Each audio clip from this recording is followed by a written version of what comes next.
Transportes Especiales ACAR. Confianza en la vía con sentido social.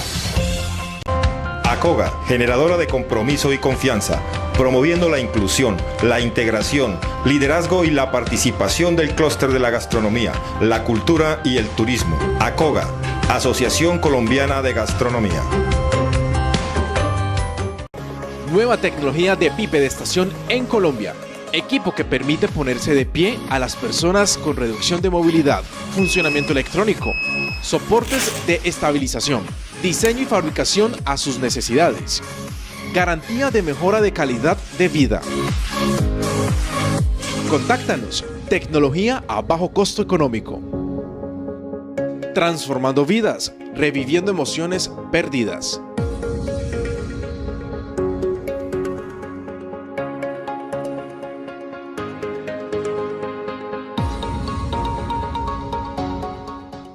En momentos de relax, en los trascendentales, cuando arriesgaste dar ese primer paso. Calzado Rómulo, Rómulus y Cruz Verde es calidad y confort para todos tus momentos. Calzado Rómulo, orgullosamente calzando a Colombia.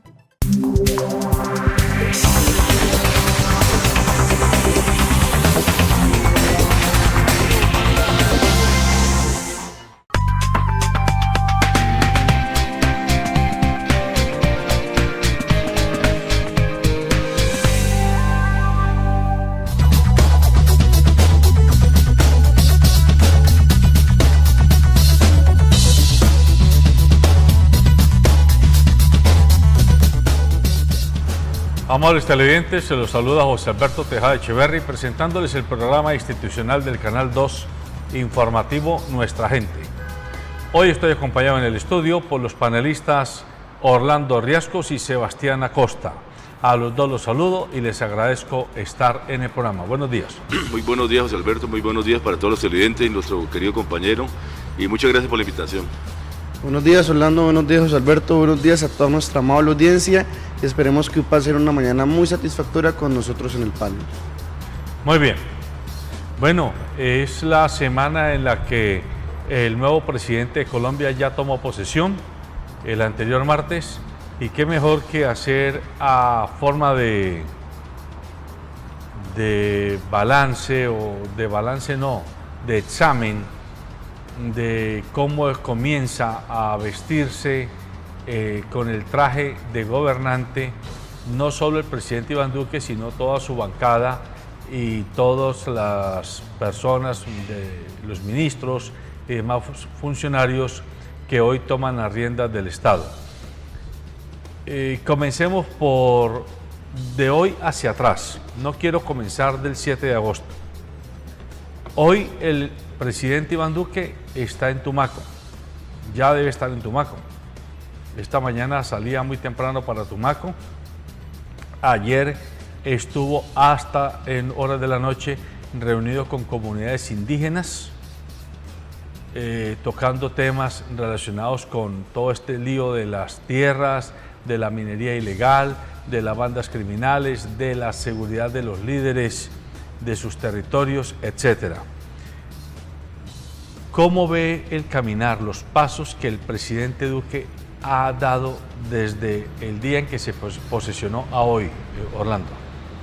Bueno, pues son varias cosas, ¿no? Yo diría que me gusta que vaya a las regiones, que haya ido a San Andrés, que esté en el Catatumbo, que vaya a Tumaco, o sea, que visite las regiones. Es un tema importante porque eso es un contacto, digamos, a diario con la comunidad, donde tú ya mencionaste la cantidad de problemas que hay de todo orden, y así va a ser en las regiones. Entonces me parece importante que hable con las comunidades indígenas, que hable con los afros, que hable con los empresarios y conozca de primera mano pues la situación que ya todos conocemos tan problemática. Yo creo que ese es un punto positivo. Me parece, digamos, frente al tema de los nombramientos, ha sido cuestionado pues porque, por un lado, porque ese gobierno es un gobierno corporativista, y es un gobierno, por otro lado, alabado porque dice que no pertenece a ningún partido político, que no va a haber mermelada, pero uno ve que en el fondo, pues todas las personas que han elegido representan, digamos, al establecimiento, representan a los empresarios, representan al centro democrático. Entonces, ese es el tema controvertible de la última decisión de nombrar a la directora de la Dirección Nacional de Protección, es una persona que ha agredido, digamos, a varios militantes de izquierda, entonces no hay garantías para ello y es un nombramiento cuestionado. Y además, digamos, en el fondo de lo que pasó en la posesión es que el gobierno Duque llama un pacto nacional, un pacto por la unidad, y resulta que el presidente del Senado hace todo lo contrario, es un tema agresivo con el espejo retrovisor hacia Santos. Y digamos que se encuentra en una medida como el tema de Palestina, que me parece que a buena hora lo tomó el gobierno de Santos, porque eso sí pues es no reconocer la autoridad palestina o el Estado palestino, sí era colocar a Colombia pues en la última esquina de lo más antidemocrático y decir como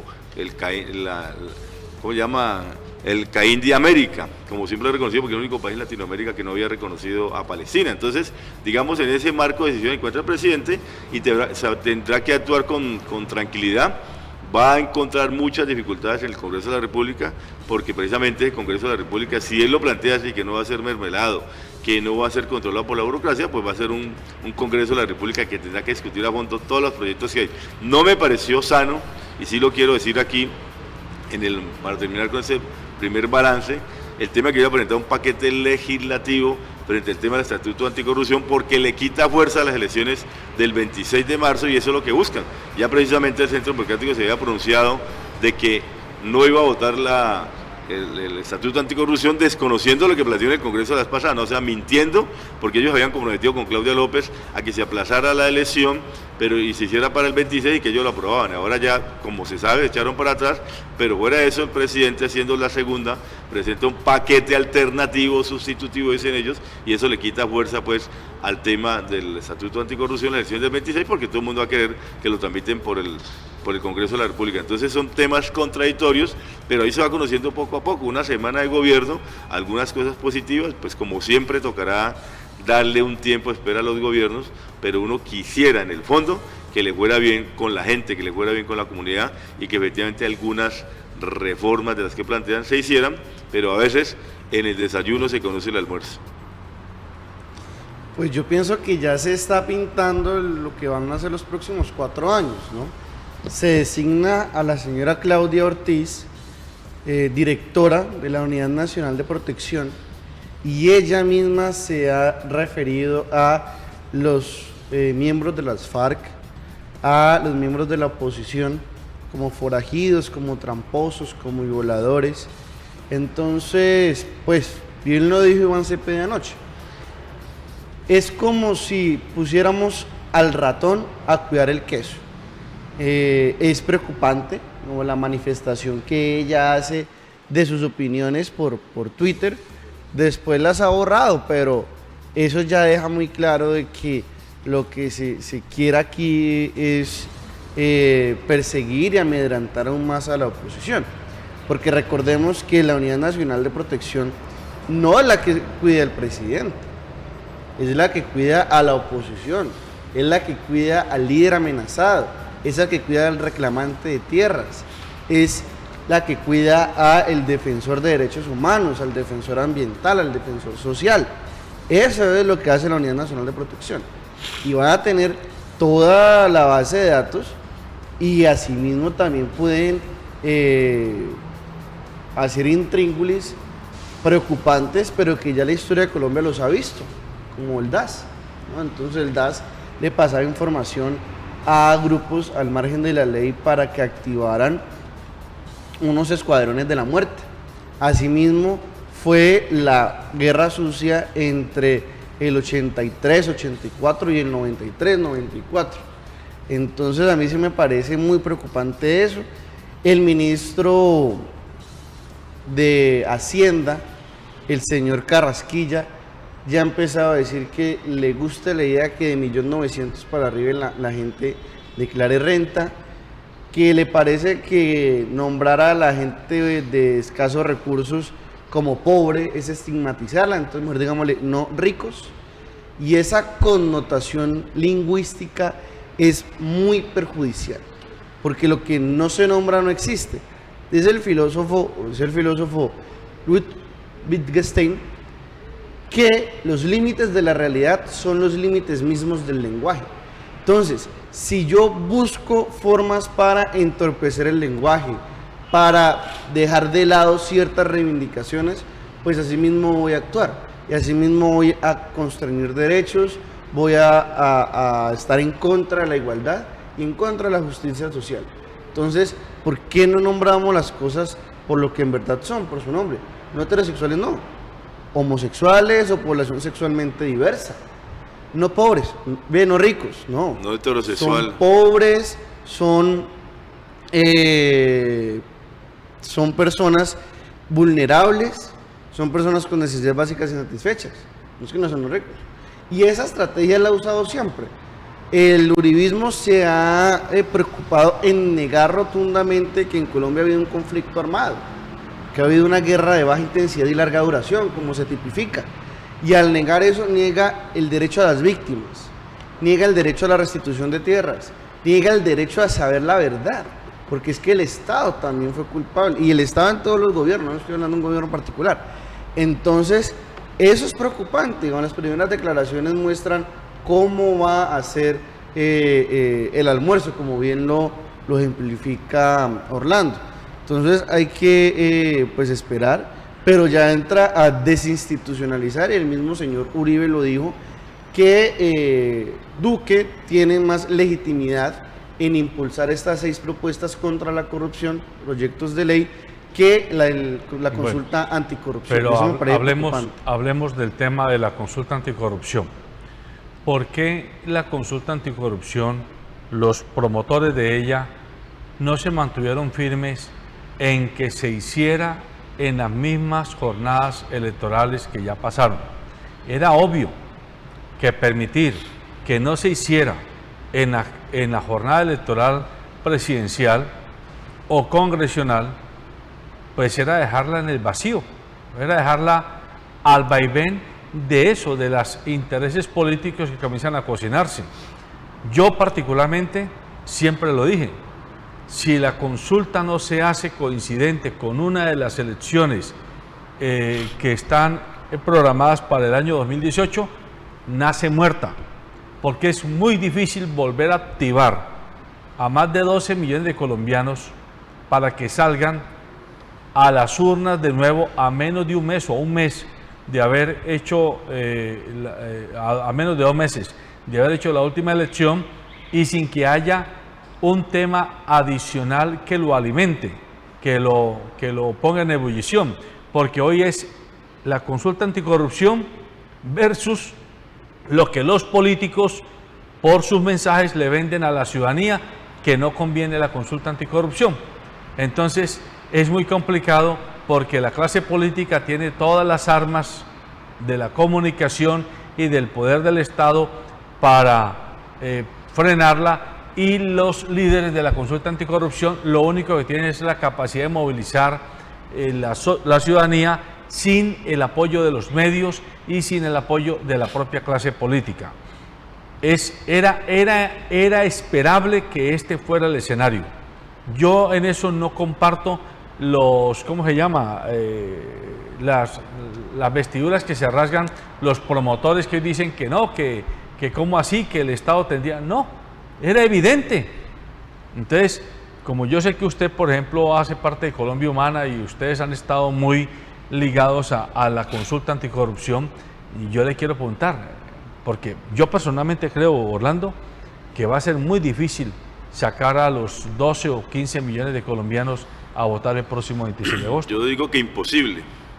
Yo diría que, como usted lo ha dicho, el hecho de que no se hubiese votado un día de elecciones normales y con elecciones atípicas, ya está comprobado que la gente no sale a votar. Además, no hay la publicidad, no hay la confrontación, no hay el debate. O sea, los medios de comunicación no han ayudado en ese tema, y va a ser, digamos, invalidada. Además, con lo que acaba de hacer el presidente, de que presente un paquete legislativo para que lo debata el Congreso de la República, lo muestra como un sustitutivo, y eso es peor. Además, se bajaron del bus, y usted lo está diciendo muy bien, el Centro Democrático y otros partidos, seguramente el Partido Liberal, el Partido Conservador, que pactaron con la Alianza Verde, los senadores de la Alianza Verde, que fue el promotor del proyecto, que efectivamente no lo votaban en esa fecha, que porque interfería a las elecciones, que porque tal cosa, y que se comprometían a votarlo en otra fecha distinta, y ya se bajan del paquete. O sea, incumplieron, y por lo tanto no van a estar allí. Yo creo que fue un error, pero también fue creerle y tener confianza en los pactos, ¿no?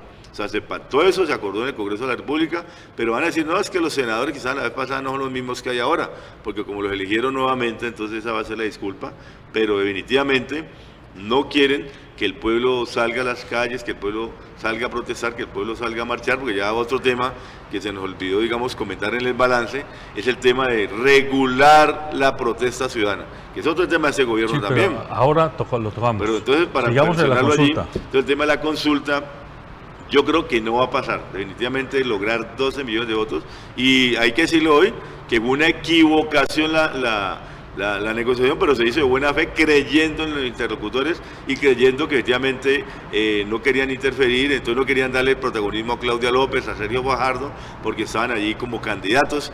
Entonces ese fue el tema, y le creyeron a los otros contendientes, a los otros miembros del Congreso de la República, y hoy no le incumplieron. No le cumplieron, y al no cumplirle, pues queda muerta la consulta. Yo creo que saldré, por supuesto, a apoyarla, a respaldarla, a estar invitando a que la gente lo haga, pero dudo pues que se logren los 12 millones de votos. Colombia, frente a estas consultas de carácter nacional, de carácter social, porque no es una consulta de carácter político exclusivamente, es una consulta de carácter ético. El 2 de octubre del 2016 fue la misma consulta.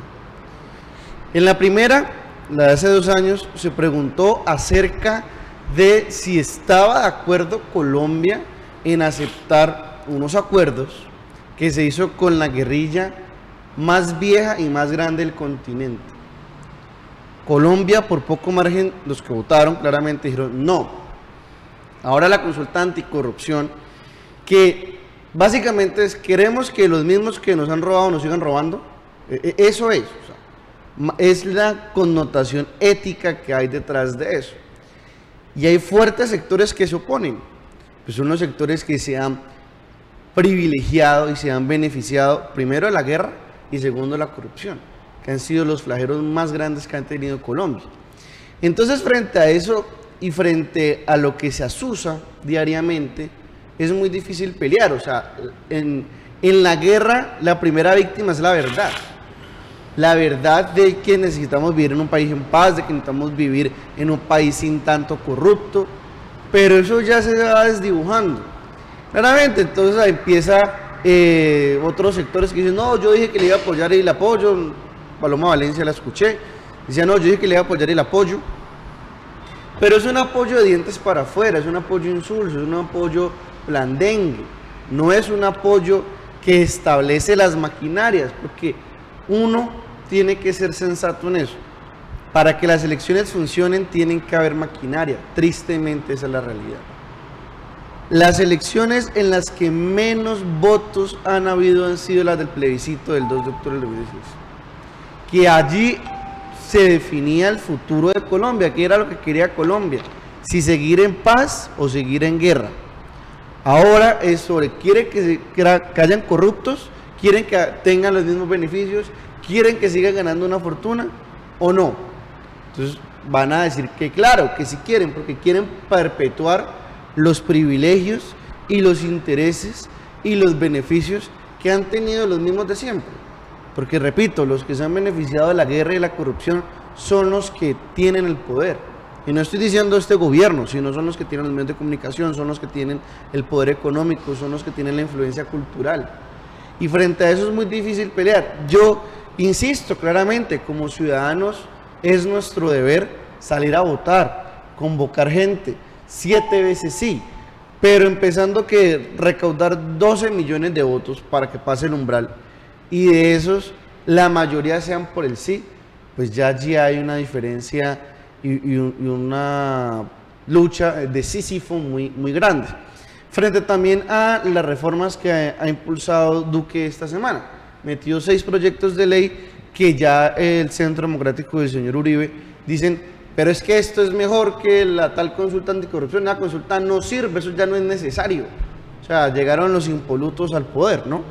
Entonces me parece que es una pelea, como se dice coloquialmente, de tigre con burro amarrado. Hay que esperar a ver cómo pasan estas 2 semanas, pero pues yo también como dice Orlando, concuerdo que es una disputa muy difícil de ganar. Bueno, eso en cuanto al tema de la consulta anticorrupción, que ya sabemos en el Congreso, el expresidente Uribe y la bancada del Centro Democrático dijeron claramente que no van a la consulta, que van a promover que los proyectos de ley que ha presentado el presidente y el gobierno entrante más bien se tramiten por la sala congresional, porque lo consideran que tiene más personalidad jurídica, más legitimidad hacerlo al interior que vía urnas ciudadanas. En todo caso, aquí queda demostrado que en política los acuerdos se hacen, pero no siempre el hecho de que se hagan significa que se van a aplicar en la realidad, porque hace 2 meses hubo un acuerdo que no iban a la consulta en las elecciones para no enrarecer el ambiente de las elecciones y que lo dejaban como una sola para que ella tuviera total transparencia. Pues vimos que dejarla sola era dejarla marchitar. Eso es lo que está pasando con la consulta anticorrupción. Pero al margen de la consulta como tal, mejor dicho, del hecho electoral de la consulta, sí preguntémonos si de verdad creemos que ese es el mecanismo. Yo siempre he sido personalmente escéptico de que vía una consulta uno logre que los corrompidos dejen de ser corrompidos y que uno los logre sacar a sombrerazos del Congreso, de las asambleas y de los consejos. Porque, como bien lo dice un columnista de un medio regional, ¿a quién se le ocurre que un corrompido va a tener los bienes a su nombre? Eso es obvio. Si usted es un corrompido, usted no tiene las fincas y las empresas y las acciones a nombre suyo, usted las tiene a nombre de testaferros, cualquiera que ellos sean. ¿A quién se le ocurre que porque le digan que no puede estar más de 3 periodos, usted va a dejar de tener poder? Pues mire, ya lo estamos viendo. El expresidente Uribe hace 8 años dejó el poder como presidente y hoy está regresando y creo que hoy tiene más poder que en los últimos 8 años y no es el presidente en ejercicio. ¿Qué quiero decir con ello?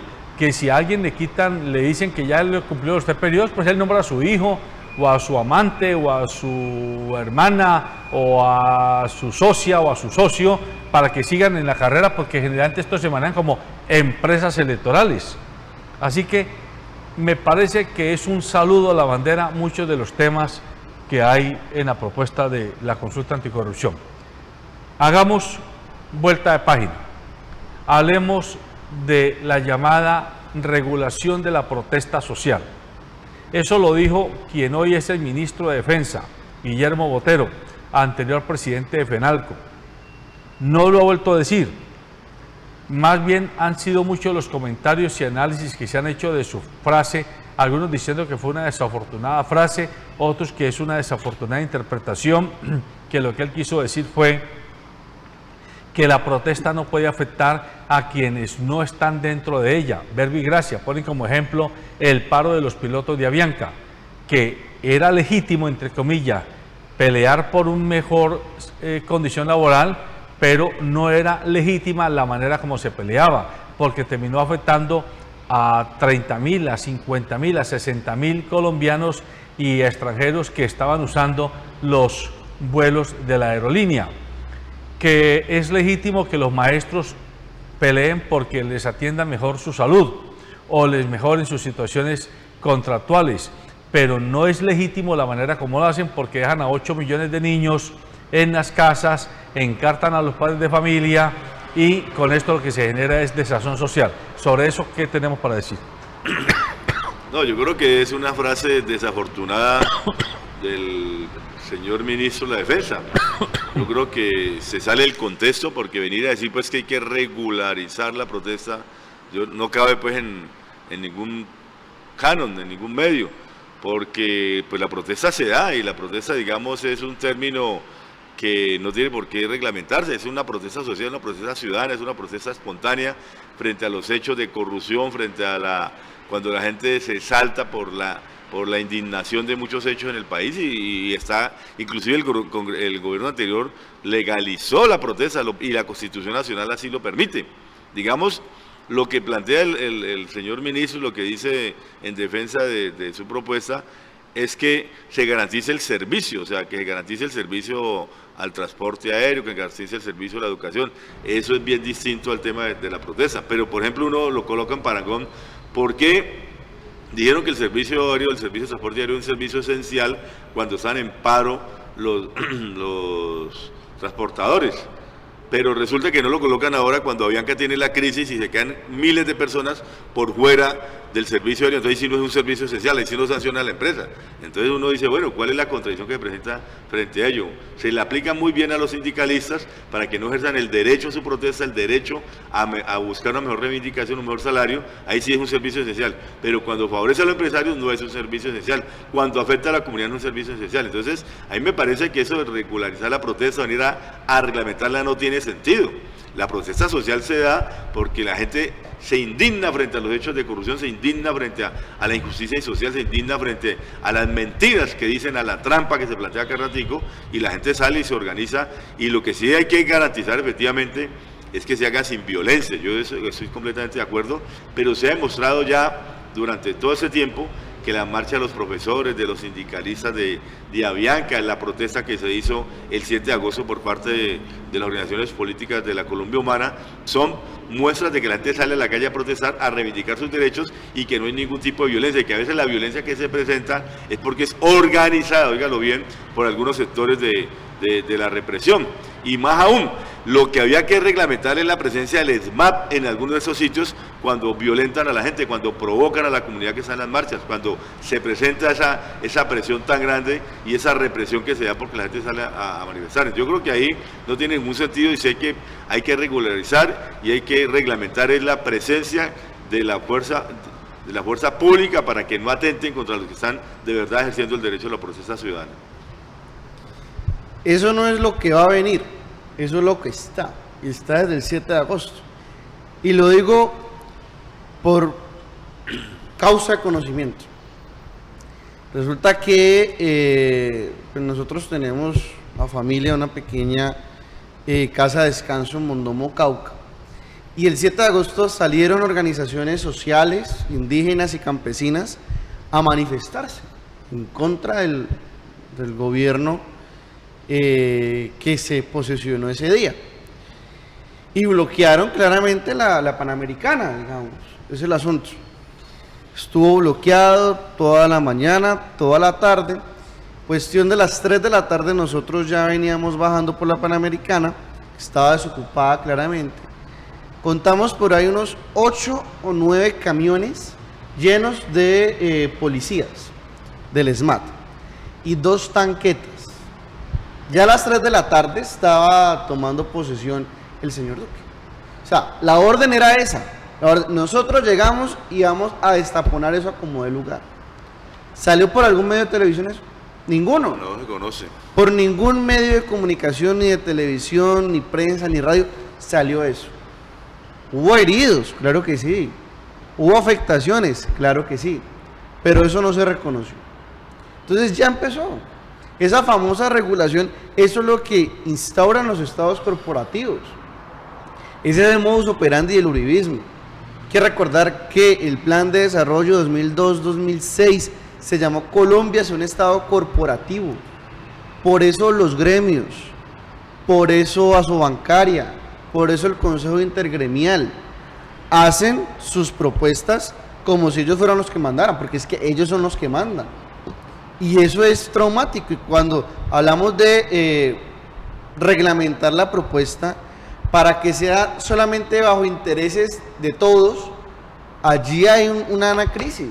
Porque es que las protestas, bien lo ha escrito Alberto Ramos, también un panelista frecuente de acá del programa, la protesta se hace sobre cuestiones particulares, sobre que hay malas condiciones laborales, sobre el uso de glifosato que afecta a los campesinos, sobre el alza de los servicios públicos, sobre el mal sistema del transporte público, sobre la situación de los docentes y de la educación en general.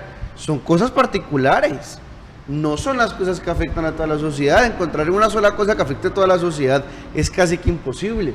Y esa es la dinámica del gobierno corporativo. O sea, el gobierno corporativo, los estados corporativos funcionan así.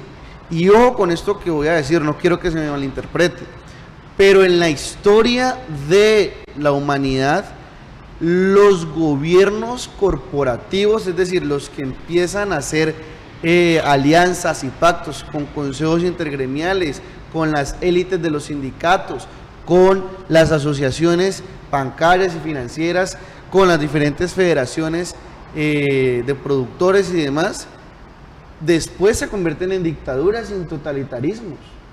Es que Hitler y Mussolini empezaron así, instaurando un estado corporativo. Ojo, yo no estoy diciendo que vamos para allá, pero que por lo menos en sus orígenes, en sus cimientos, en su génesis, aporta a eso, aporta a que no haya un diálogo social, sino que se instaura con las grandes instituciones, y esas grandes instituciones entran a vulnerar el derecho a los más bajos en la pirámide social económica. ¿Que quiénes son? Los trabajadores, los desempleados, los desocupados, los rebuscadores y demás. Entonces, eso es el problema. O sea, y ahí ya se empieza a denotar claramente que es un gobierno de ricos y para ricos.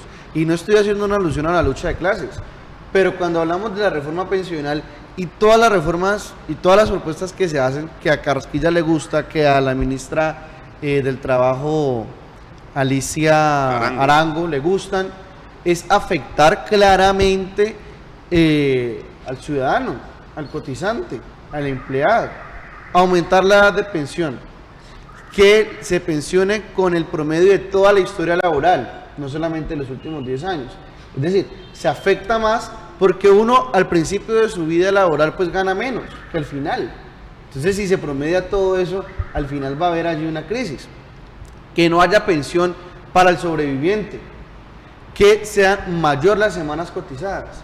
Todo eso afecta la edad de pensión, claramente.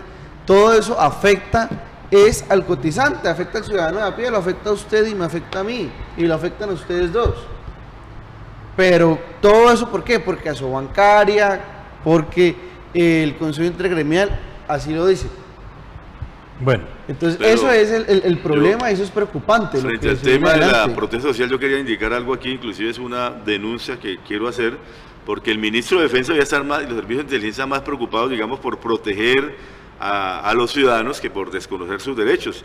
Y, por ejemplo, por investigar el tema ese de las águilas negras, que eso pues uno no sabe si eso a quién pertenece, quiénes son, pero aquí ya claramente en el occidente colombiano sacaron un aviso amenazando a dirigentes de sindicales, a la Colombia Humana, al Móvice, la CUP, al Congreso de los Pueblos, a personas como Laureano Castellanos, Wilson Arias, Wilson Sáenz, Lucedí Pavón, Margarita López, Gilberto Pareja, Estela Domínguez, Jorge Valle, Viviana Alvarado, Marta Giraldo, Edinson Méndez, bueno, Jorge Iván Ospina, Alexander López, amenazándolos, y entonces yo creo que los servicios de inteligencia sigan a actuar de eso. ¿Qué es ese cuento de las águilas negras? No que aquí no hay paramilitares, pues eso es claramente el tema del paramilitarismo. Entonces, si no hay guerrilla, o sea, si uno se opone a que la guerrilla se desmovilice y a que efectivamente, porque eso es lo que están planteando en este gobierno, que no respetar los acuerdos de paz. Entonces, ¿qué dicen frente al tema de los paramilitares, frente al tema del paramilitarismo, frente al tema de las amenazas? Yo creo que eso sí debe ser recurrente de parte de los servicios de la inteligencia, de la policía, de todos, de proteger los derechos de los ciudadanos. Y bueno, a estas personas están amenazando, ¿y por qué los amenazan? ¿Y quién los amenaza? Es que hasta ahora no hay una sola investigación sobre estos señores de las águilas negras. Nadie sabe quiénes son, dónde están, qué hacen, y sacan panfletos amenazando a la gente, y ahí no pasa absolutamente nada. Ya, bueno, hemos tocado dos temas, el tema de la consulta anticorrupción y el tema de la protesta social. Pero hay otro tema que está puesto sobre la mesa, y es el tema de la relación de Colombia con Israel y Palestina.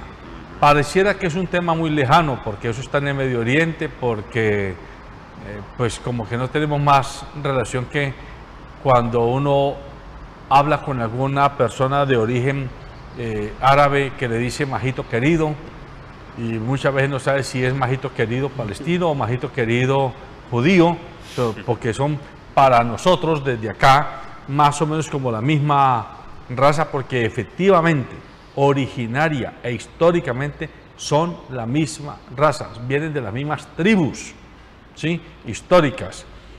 Pero desde 1948 se creó el Estado de Israel, es decir, las Naciones Unidas le dieron a los judíos el derecho a tener un estado, un pedazo de tierra que se delimitó geográficamente y a la cual se le dio la autonomía, la soberanía para gobernarse a sí mismo como pueblo. Pero ese derecho que se le dio a el pueblo judío, que de alguna forma estaba trashumante en muchas partes del mundo, en Rusia, en Polonia, en Alemania, en Holanda, en Inglaterra, en Bélgica, en Estados Unidos, en Canadá y aún en algunos países de América, ese reconocimiento poco a poco fue siendo inversamente proporcional al reconocimiento que se le dejó de dar a otro pueblo, también de la misma zona árabe, que estaba asentado histórica y milenariamente en la misma territorio, los palestinos. Y al punto que hoy, si se miraran los mapas de cómo era la Palestina antigua con la Palestina de hoy en la Franja de Gaza, hoy queda un 10% de lo que fue el territorio original de Palestina. Y a ese pueblo palestino no se le ha dado el mismo reconocimiento de tener un Estado como sí lo tiene hoy Israel. El gobierno colombiano, en la última semana de ejercicio del presidente Santos, decidió firmar una resolución de reconocimiento al Estado palestino, es decir, darle el derecho. Le mandó una misiva a las Naciones Unidas, donde el gobierno colombiano decía: Colombia reconoce el derecho que tiene el pueblo palestino a tener un Estado que se llame Palestina, como igual se reconoce el derecho del pueblo judío a tener un Estado que se llame Israel. El tema es que por haber sido casi que extemporáneo en la última semana, cuando ya estaba agonizante el gobierno saliente, esto se ha interpretado como de mala leche, como que el gobierno lo hizo adrede, como dejándole esa bomba de tiempo al gobierno de Duque. Sin embargo, el mismo presidente Duque, hace unos 2 meses en plena campaña, o 3 meses en plena campaña, había dicho que él admitía la importancia de la existencia de los 2 estados. Si se mantiene en esa posición, no habría que pensar en que esto va a generar un gran problema diplomático. Habrá que pensar que las dotes de diplomático de Carlos Holmes Trujillo salgan a relucir para darle tranquilidad al Estado de Israel, de que el hecho de reconocer al Estado de Palestina no significa que va en detrimento del Estado de Israel, sino que se está promoviendo una comunidad de naciones. Eso es un poco el tema que hoy está puesto sobre la mesa. No, pues es que, pues para uno, ¿no? Digamos, es como elemental que haya el reconocimiento, digamos, a un Estado que existe, que está allí, que es democrático, que ha constituido como tal, y que históricamente inclusive es antes que los judíos. Es que el Estado palestino estaba presente toda la vida allí, y luego quienes llegaron, digamos, por decisión de las Naciones Unidas fueron los judíos, que le crearon ese Estado allí y que ellos se han impuesto sobre el poderío militar, sobre esa condición de nación, y que es una lucha de ellos. En el mundo, de 198 estados, 136 han reconocido la existencia palestina. Entonces, reconocerlo es un hecho democrático. Ahora, lo hizo el gobierno de Santos a última hora, sí, pero lo hizo siendo el presidente de la República. Si usted ya lo dice, yo no lo recuerdo que el presidente actual también lo reconocía, pues me parece que eso no tiene mayor discusión, y hay que aceptarlo como tal, pues es una decisión del gobierno, y yo no creo que ese gobierno tenga por qué removerlo. El canciller ha dicho que lo va a llevar a la Comisión de Relaciones Internacionales, pero ese no es decisivo, simplemente es un tema que da una asesoría como tal. A mí me parece que el gobierno debe mantenerse en ello, porque es un reconocimiento efectivamente a una nación que está allí, que está creada, que hace mucho rato, y como reconoce a todas las demás. Yo creo que aquí Colombia no le niega el reconocimiento ni a Corea, ni a la China, ni a esos estados, digamos, que son comunistas de alguna manera, mientras que aquí lo que hay es un reconocimiento a un pueblo como tal, que desde la Biblia históricamente ha estado allí. Entonces, Me parece que es afortunado lo que hizo el gobierno de Santos y por lo tanto ese gobierno debe mantenerlo y no darle tanta trascendencia a eso, porque es reconocer un Estado que ya existe como tal. Allí hay una cantidad de aristas, la cosa más impresionante, ¿no? Por un lado, el reconocimiento de una nación, porque uno tiene que diferenciar entre nación y Estado. Nación es el pueblo, la cultura, la historia, la tradición de la gente. Estado es todo el aparato político-administrativo. La nación existe, la nación palestina. Se quiere reconocer como Estado. Para que un Estado exista se necesita nación, se necesita soberanía, se necesita reconocimiento internacional y territorio. Falta reconocimiento internacional, por eso es tan importante eso.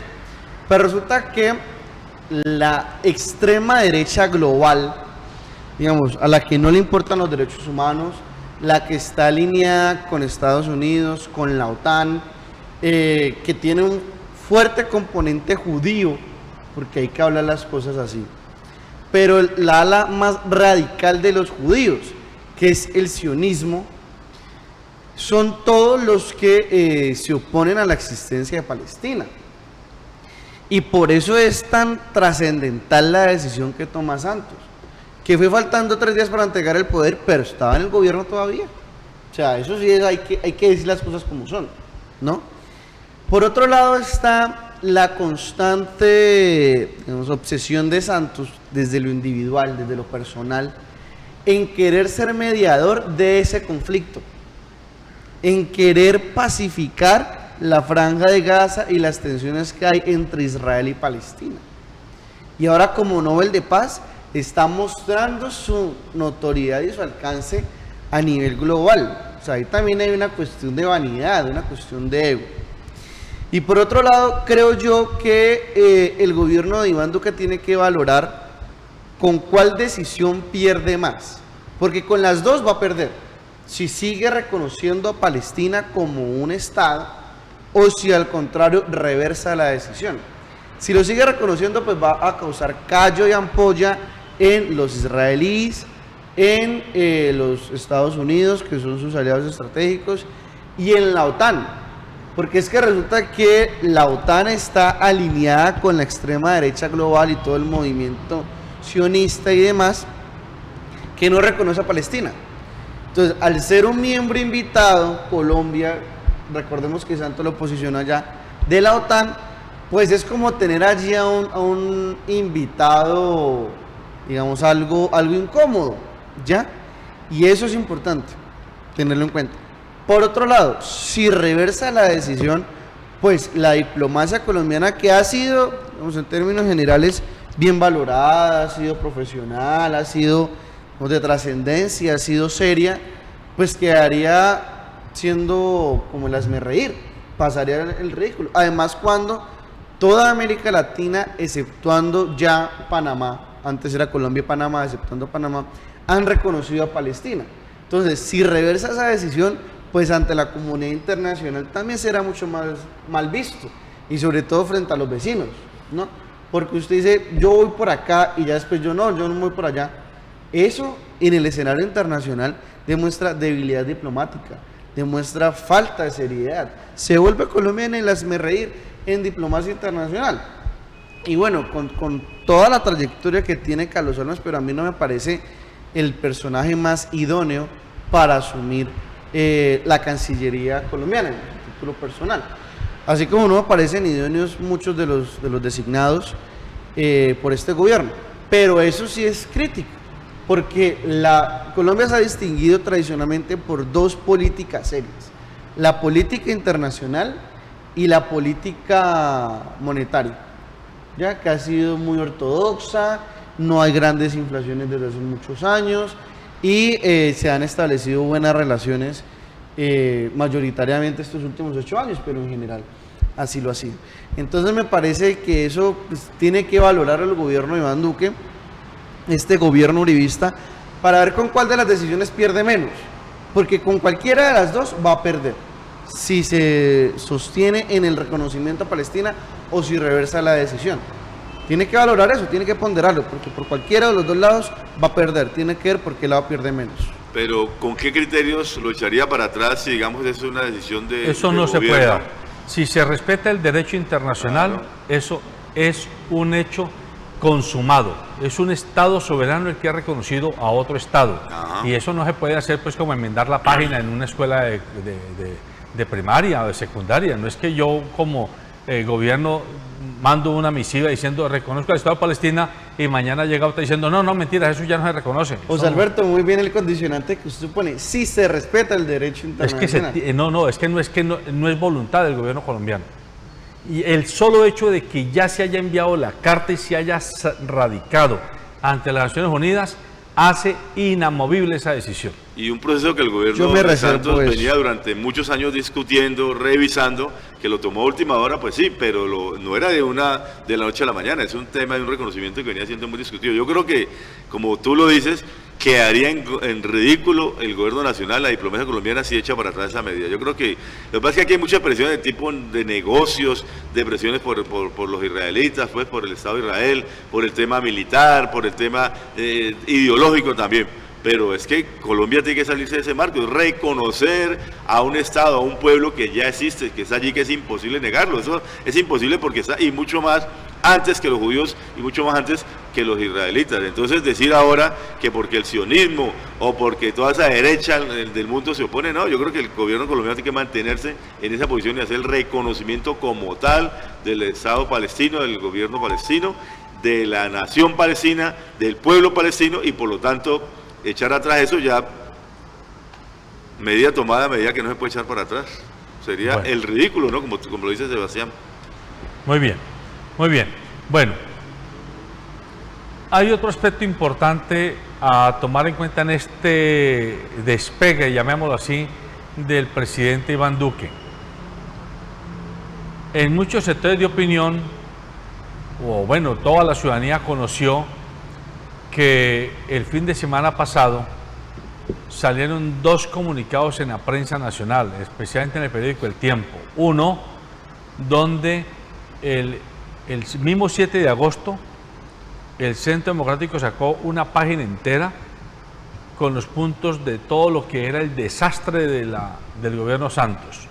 Pero el domingo anterior, creo, había salido un comunicado de militantes del Centro Democrático, empresarios y políticos, cuestionando la llamada a indagatoria que la Corte Suprema de Justicia le había hecho al expresidente Álvaro Uribe. Y palabras más, palabras menos, la desconocían por considerarla politización de la justicia, por considerar que los magistrados debían ser recusados y que tenían claros intereses de parte en la afrenta que se le estaba haciendo al expresidente y hoy senador. Esto coincidió con que en varias ciudades del país comenzaron a salir unas grandes vallas gigantes donde dicen Colombia es Uribe. Eso está en Bogotá, está en Medellín, aquí en Cali ya hay vallas puestas en varias zonas de la ciudad, en Barranquilla, en Bucaramanga, en las principales ciudades del país. El día de ayer, un grupo de juristas de las más diversas procedencias han ripostado con otro comunicado publicado en el mismo periódico, en el que dicen que ese comunicado que salió anteriormente es insultante y difamador contra la Corte Suprema de Justicia, y que lo que invitan es a que tanto el expresidente como los militantes del Centro Democrático y cualquiera persona que esté alineada o en simpatía con el expresidente Uribe respeten la justicia. Hacen un llamado a que un país, y dicen textualmente, un Estado sin jueces no es viable. Entonces les quiero poner ese tema sobre la mesa porque es un tema muy espinoso, en tanto que aunque el expresidente Uribe amagó que se iba del Senado y después volvió al Senado y estuvo victorioso el anterior 7 de agosto, lo cierto es que la indagatoria está. Que esté suspendida el día al cual lo van a llamar es otra cosa. Pero se mantiene firme. Pero se mantiene, la indagatoria no se ha desestimado. No, yo creo que, digamos, la publicación de los periódicos el día domingo y el día martes, el día de la posición del presidente, se resume en la intervención que hizo el presidente del Senado. que todos pues ya lo hemos censurado porque es un tema revanchista contra el gobierno anterior, porque es un tema desconociendo a la justicia, amenazando inclusive a los jueces, y es un tema donde le hace pues la apología a Uribe. Y es que, bien lo decía Marta Lucía y lo dijeron pues allí en la reunión que tuvieron los uribistas después de la posesión, que es que una cosa es el Centro Democrático y otra cosa es el gobierno. Yo creo que le van a jugar a eso, a hacer como el policía bueno y el policía malo, que es esa repetición que se hace pues cuando a una persona la indagan o cuando va allá al DAS o a los juzgados. Entonces el policía bueno, el que es el señor Duque, el bonachón, el que hizo unas cosas, está por acá, y por otro lado el policía malo, el que pega, el que golpea, que es el Centro Democrático, es el uribista, para ver cuál de los dos le funciona, y jugar como a esa dualidad.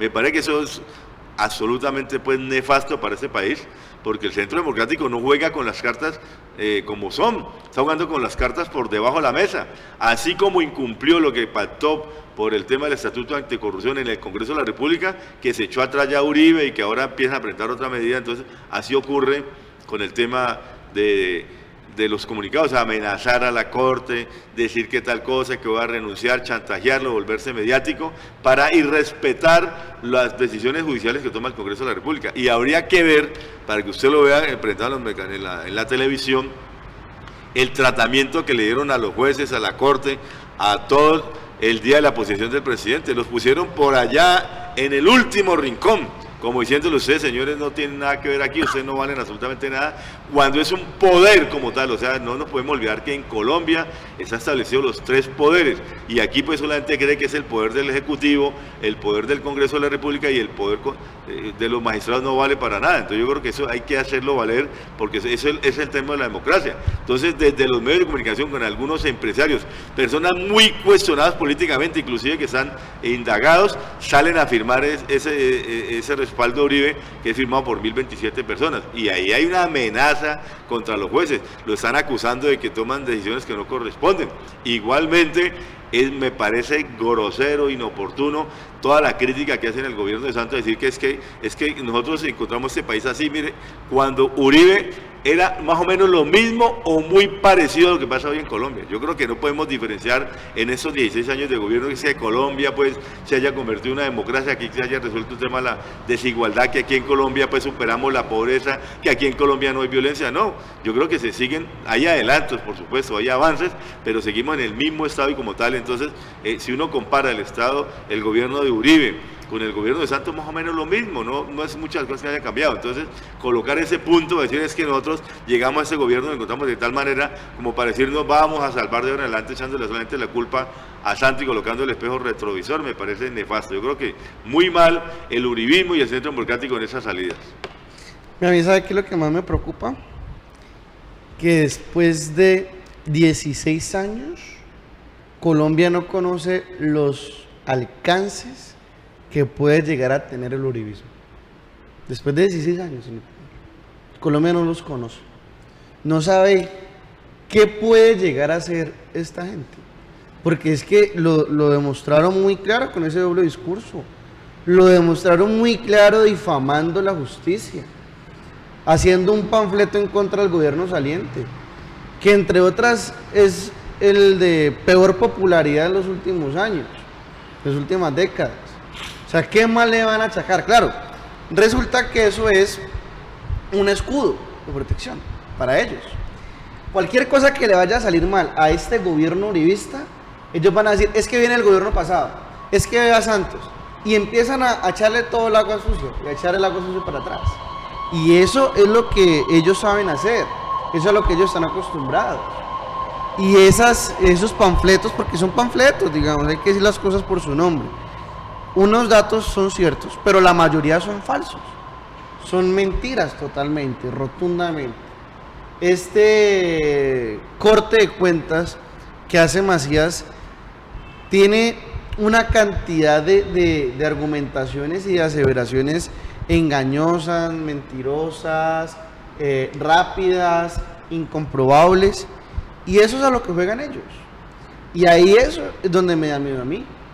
Ya ahí las FARC acabaron de decir que 4 de sus miembros que están en el Congreso de la República renuncian a su esquema de protección, porque es que la que se va a encargar de eso es una mujer claramente que está en contra del proceso de paz, que está en contra de lo que la gente, digamos, ha hecho en cuestiones de desmovilizarse, en cuestiones de denunciar a los poderosos y denunciar las injusticias. Entonces a mí sí me parece que todavía falta mucho por ver, falta ver qué tan macabros, ya es el término, digamos, más suave que encuentro, pueden llegar a ser. Porque es que ese doble discurso, eso ya a uno le dice mucho.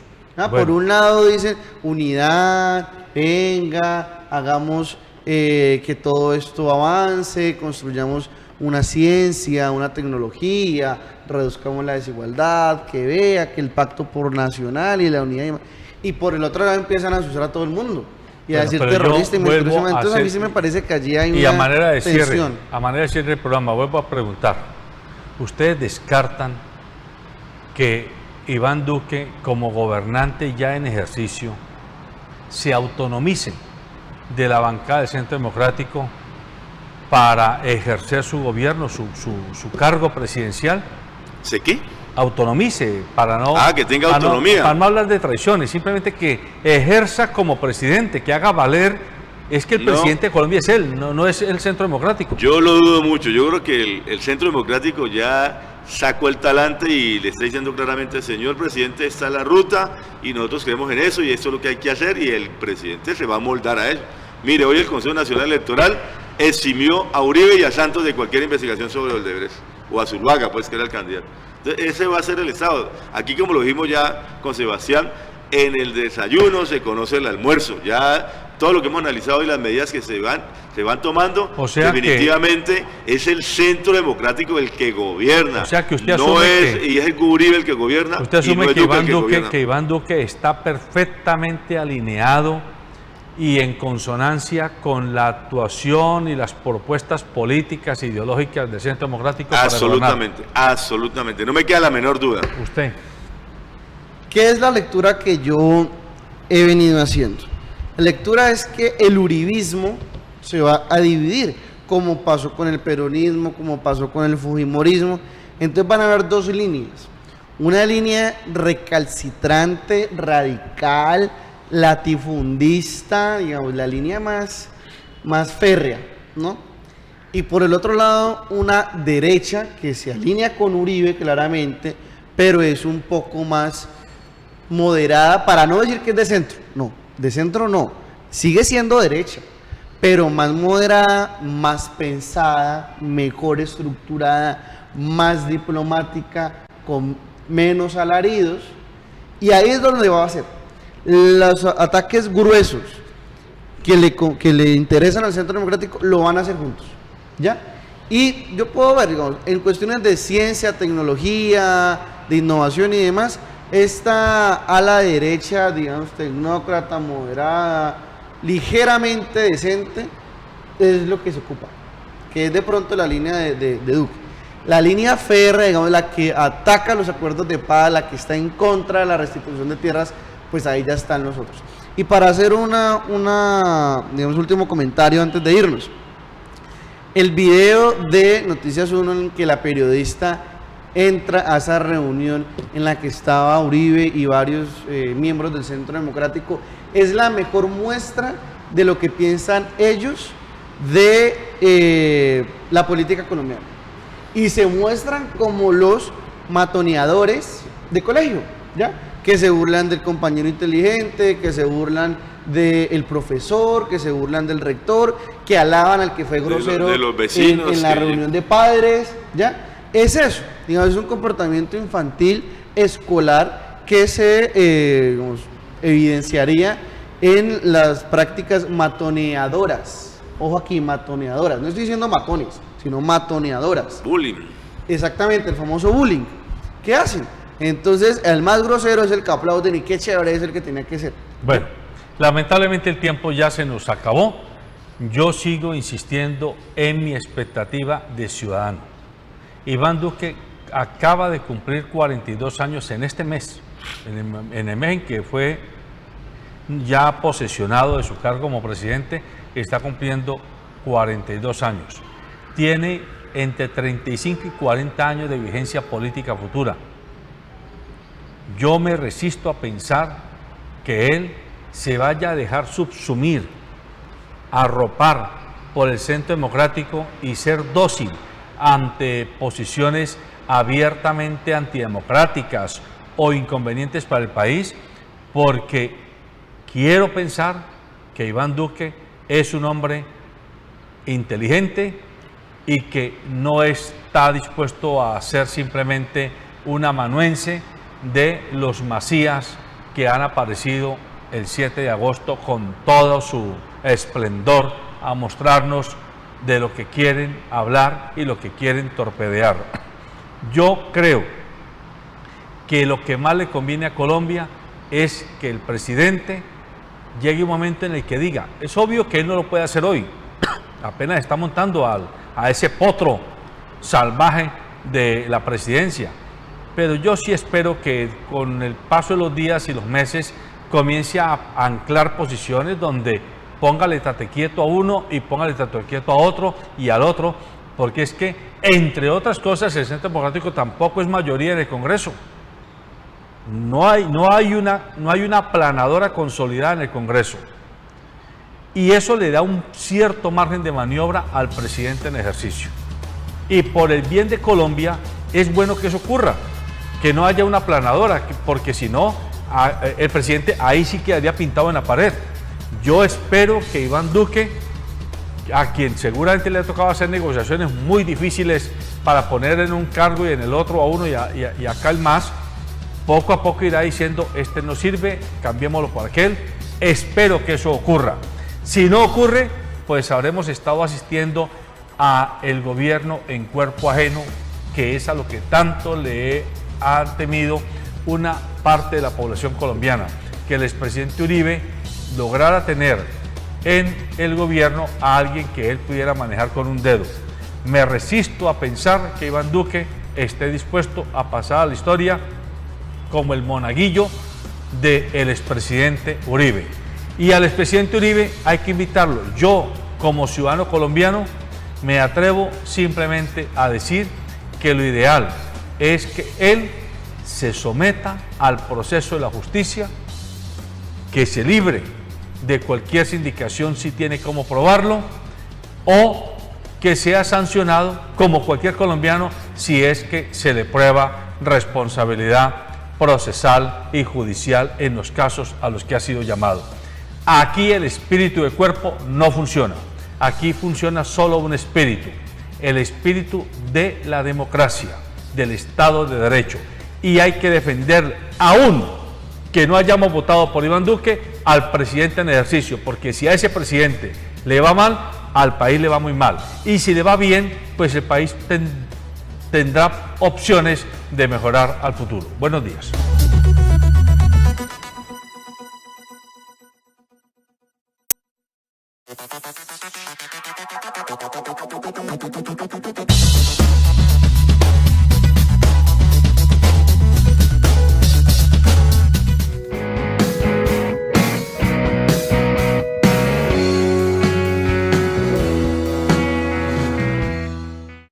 Transportes especiales a cargo. Confianza en la vía con sentido social.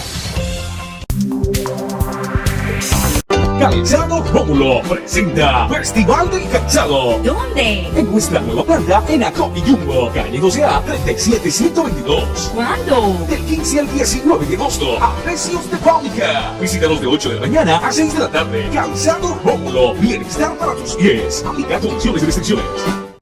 ACOGA, generadora de compromiso y confianza, promoviendo la inclusión, la integración, liderazgo y la participación del clúster de la gastronomía, la cultura y el turismo. ACOGA, Asociación Colombiana de Gastronomía. Nueva tecnología de pipe de estación en Colombia. Equipo que permite ponerse de pie a las personas con reducción de movilidad, funcionamiento electrónico, soportes de estabilización, diseño y fabricación a sus necesidades, garantía de mejora de calidad de vida. Contáctanos, tecnología a bajo costo económico. Transformando vidas, reviviendo emociones perdidas.